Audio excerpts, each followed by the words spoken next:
Hello' everyone, আজি মই আপোনালোকৰ লগত শ্বেয়াৰ কৰিম চুলি ষ্ট্ৰং আৰু ঠিক কৰাৰ এটা উপায় আৰু সোনকালে চুলিৰ গ্ৰোথ হোৱা এটা বেষ্ট ৰেমেডি। আৰু সেইকাৰণে মই এতিয়া গছৰ পৰা ফ্ৰেছ আমলখি পাৰি আছোঁ। আমলখিখিনি ভালকৈ ধুই সৰু সৰুকৈ কাটি ল'ব, এনেকুৱা চাইজত।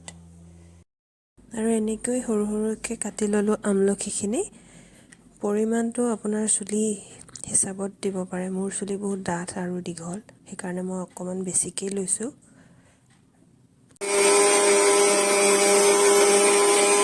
আমলখিখিনি মিক্সিত দি এটা পেষ্ট বনাই ল'ব। পেষ্টখিনি ৰেডি হোৱাৰ পাছত জুচখিনি এক্সট্ৰেক্ট কৰি ল'ব এখন চাকনিৰে চেকি।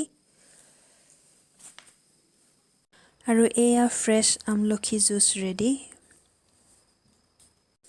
নেক্সট ইউজ কৰিম পেৰাচুট কোকোনাট অইল। ঠাণ্ডা দিন কাৰণে গোট মাৰি আছে, অলপ সময় গৰম পানীত ডুবাই থ'ম গলিবলৈ।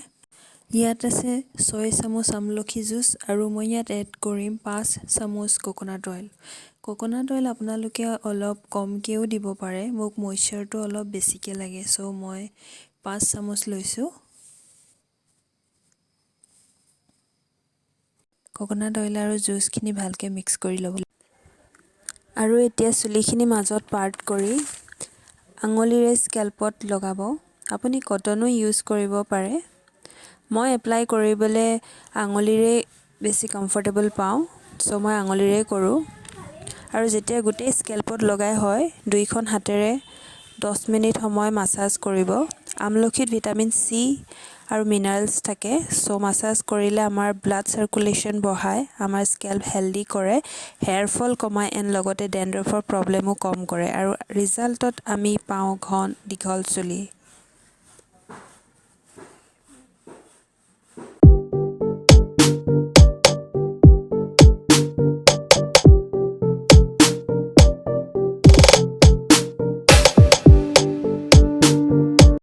এতিয়া ৰেডি কৰি থৈ দিওঁ শ্বেম্পুখিনি।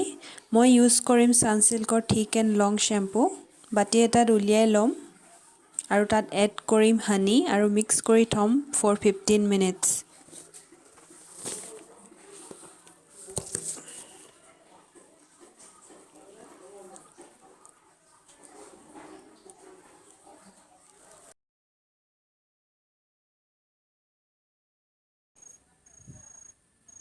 আৰু এয়া আপোনালোকৰ আগত ৰিজাল্ট।